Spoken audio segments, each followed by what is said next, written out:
এদিকে FIFA club ফুটবলে high voltage ম্যাচে ইংলিশ ক্লাব ম্যানচেস্টার সিটির মুখোমুখি হবে মরক্কো ক্লাব উইদাদ।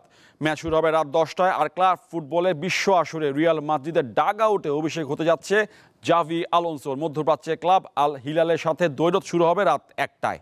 আর এটা ওইটা না, কাপড় ধোয়ার একটাই সলিউশন, চাকা অল ইন ওয়ান। আলোচনা কিংবা জল্পনা কল্পনা যেভাবেই বিশ্লেষণ করা হোক না কেন, কার্লো আনচেলত্তির উত্তরসূরি হিসাবে রিয়াল মাদ্রিদের ডাগ আউটে এখন জাভি আলোনসো। ফিফা ক্লাব বিশ্বকাপ দিয়ে শুরু মিশনেই চিন্তায় পড়লেন তিনি।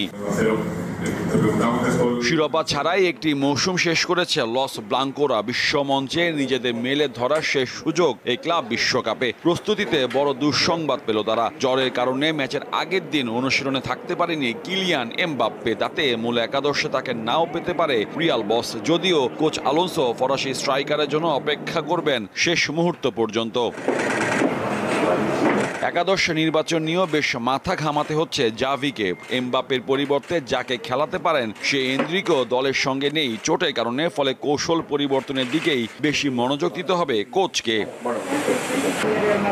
চোটের পাশাপাশি ছন্দহীনতা মিলিয়ে এই মৌসুমে রক্ষণভাগের কারণে চরমভাবে ভুগতে হয়েছে রিয়াল মাদ্রিদকে। তবে সম্প্রতি দলে যোগ দিয়েছেন ট্রেন্ট আলেকজান্ডার আর্নল্ড ও ডিন হাউসেন। প্রথম ম্যাচে মাঠে দেখা যেতে পারে দুজনকেই।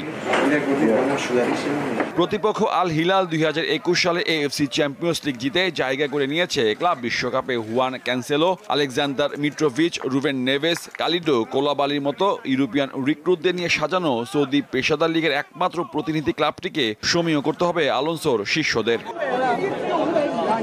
2022-23 মৌসুমে উয়েফা চ্যাম্পিয়ন্স লিগ বিজয়ী English giant Manchester city club বিশ্বকাপে জেতার লক্ষ্য নিয়েই যুক্তরাষ্ট্রে খেলতে এসেছে। যদিও বিষয়টা কঠিন। পেপ গার্দিওলার দল পুরো মৌসুমে কঠিন সময় কাটিয়েছে। তারপরও দলকে শক্তিশালী করতে নতুন 4 জন খেলোয়াড় দলে ভিড়িয়েছেন গার্দিওলা।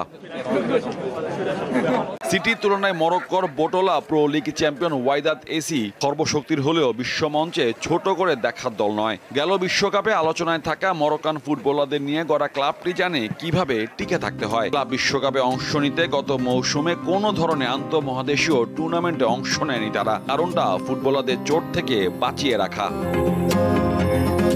মোহাম্মদ হাসিব, দীপ্ত স্পোর্টস।